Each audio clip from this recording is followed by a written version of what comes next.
ଦେଖନ୍ତୁ ଆମର ଯେଉଁ ଧାନ ସଂଗ୍ରହ ଯେଉଁ କାର୍ଯ୍ୟକ୍ରମ ଅବସରରେ ମୁଁ ଆଜି ଖୁଟୁଲିପାଲି ବରଗଡ଼ର ଖୁଟୁଲିପାଲି ଯେଉଁ ଧାନ ମଣ୍ଡି ସେ ଧାନ ମଣ୍ଡି ମୁଁ ଆସିକି ଏଠି ଦେଖିଲି, ପରିଦର୍ଶନ କଲି, ଅନ୍ୟାନ୍ୟ ମଣ୍ଡି ବି ମୁଁ ବୁଲିକି ଆସିଲିଣି ଏବଂ ଓଡ଼ିଶା ସରକାରଙ୍କର ଯେଉଁ ଧାନ ସଂଗ୍ରହ ପେଡି ପ୍ରୋକ୍ୟୁରମେଣ୍ଟ ଗାଇଡ଼ଲାଇନ୍ କେନ୍ଦ୍ର ସରକାର ଏବଂ ରାଜ୍ୟ ସରକାର ସେ ଅନୁଯାୟୀ ଏଠି ଧାନ କିଣା ଆମର ଆରମ୍ଭ ହୋଇଛି ଏବଂ ଚାଷୀମାନେ ତାଙ୍କର ଧାନ ଧରିକି ଆସୁଛନ୍ତି। ଏଠି 1200ରୁ ଅଧିକ ଚାଷୀ ଏଠି ଧାନ ବିକିବା ପାଇଁ ତାଙ୍କର ପଞ୍ଜୀକରଣ କରିଥିଲେ ଖୁଟୁଲିପାଲି ସେବା ସମବାୟ ସମିତି ଧାନ ମଣ୍ଡିରେ। ବର୍ତ୍ତମାନ ସୁଦ୍ଧା 100ରୁ ଅଧିକ ଚାଷୀ ଧାନ ବିକି ସାରିଲେଣି। ମୁଁ ଆଜି ଚାଷୀମାନଙ୍କୁ ଭେଟିଲି ଏବଂ ଧାନ କିଣିବାର ଯେଉଁ ପ୍ରକ୍ରିୟା ସେ ବ୍ୟବସ୍ଥା ଠିକ୍ଠାକ୍ ଅଛି। ଚାଷୀମାନେ ଆସିଲେ ତାଙ୍କୁ ବସିବା ପାଇଁ ବିଶ୍ରାମ ଗୃହର ଏଠି ବ୍ୟବସ୍ଥା ଅଛି, ଝାଡ଼ା ପରିସ୍ରା ଯିବା ପାଇଁ ବ୍ୟବସ୍ଥା ଅଛି, ପିଇବା ପାଇଁ ପାଣିର ବ୍ୟବସ୍ଥା ଅଛି ଏବଂ ଧାନ ଯେଉଁ ପରିମାପକ ଯେଉଁ ଯନ୍ତ୍ର ପରୀକ୍ଷା କରିବା ପାଇଁ ସେ ସବୁ ବ୍ୟବସ୍ଥା ସୁରୁଖୁରୁରେ ଚାଲିଛି। ଟେକ୍ନିସିଆନ୍ ବି ଅଛନ୍ତି ଆଉ ଧାନ କିଣା ଅଭିଯାନ ଠିକ୍ଠାକ୍ ଚାଲିଛି। ବର୍ତ୍ତମାନ ସାର୍ ଟୋକନ ସମସ୍ୟା ବୋଲି ଗୋଟେ ବାକି ମାର୍କେଟ ୟାର୍ଡରେ ଉପୁଜୁଛି ଏବଂ ମିଲର୍ସ ମାନେ ଟିକେ ଅଣଦେଖା କରୁଛନ୍ତି, ଏ ବିଷୟରେ ଆପଣ କ'ଣ କହିବେ? ଦେଖନ୍ତୁ,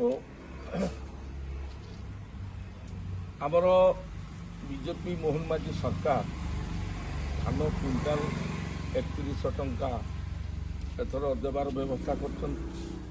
କେନ୍ଦ୍ର ସରକାରଙ୍କର ଯେଉଁ ମିନିମମ୍ ସପୋର୍ଟ ପ୍ରାଇସ୍ 2300 ଟଙ୍କା ଏବଂ ଇନପୁଟ୍ ସବସିଡି ରାଜ୍ୟ ସରକାର 800 ଟଙ୍କା ସହାୟତା ପ୍ରଦାନ 3100 ଟଙ୍କା ଚାଷୀମାନେ ଧାନ ପାଇବାର ବ୍ୟବସ୍ଥା କରିଛନ୍ତି।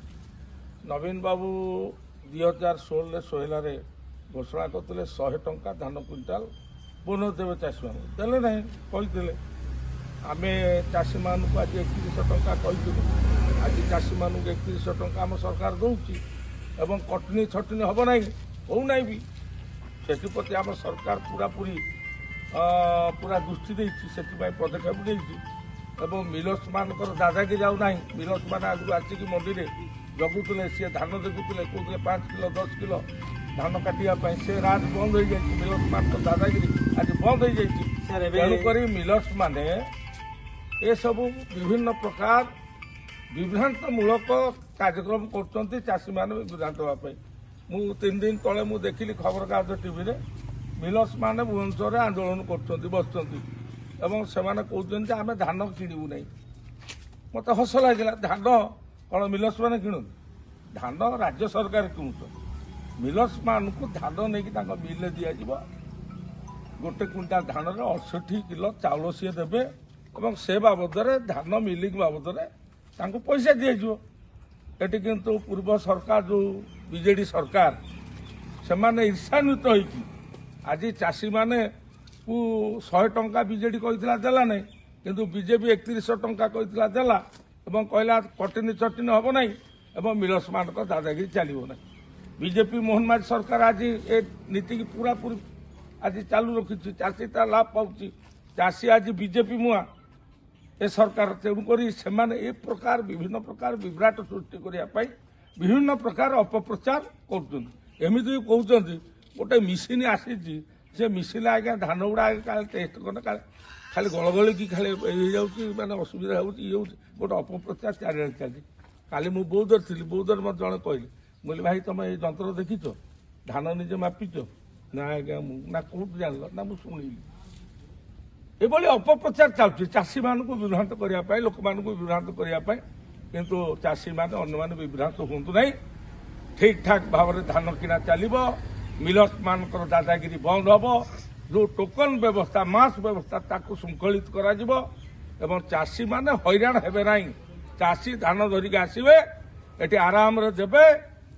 48 ଘଣ୍ଟା ଭିତରେ ଚାଷୀମାନେ ତାଙ୍କ ପଇସା ପାଇବେ। ସାର୍, ଏବେ ଯେଉଁ ଅଦିନିଆ ବର୍ଷାଟା ହେଲା, ଚାଷୀମାନଙ୍କ ମନରେ ଭୟ ଘାରୁଛି ଯେ କାଲି କ'ଣ ହେଇଯିବ, ମିଲର୍ସ ମାନେ ଏହାର ଆଳ ଦେଖେଇକିରି କିଛି କଟନୀ ଛଟନୀ କରିବେ କି ବୋଲି।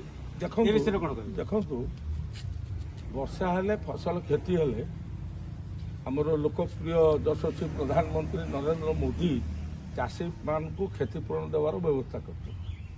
ବର୍ଷା ଦ୍ୱାରା ଯେଉଁମାନଙ୍କର କ୍ଷତି ହେଇଛି ସେମାନେ କ୍ଷତିପୂରଣ ପାଇବେ। କିନ୍ତୁ ଏଠି ଆମର ଯେଉଁ ପେଡି ପ୍ରୋକ୍ୟୁରମେଣ୍ଟ ଗାଇଡଲାଇନ୍ ଅଛି ଗାଇଡଲାଇନ୍ ଅନୁଯାୟୀ ଧାନ କିଣାଯିବ ସେଥିରେ ବର୍ଷାର କିଛି ସମ୍ପର୍କ ନାହିଁ।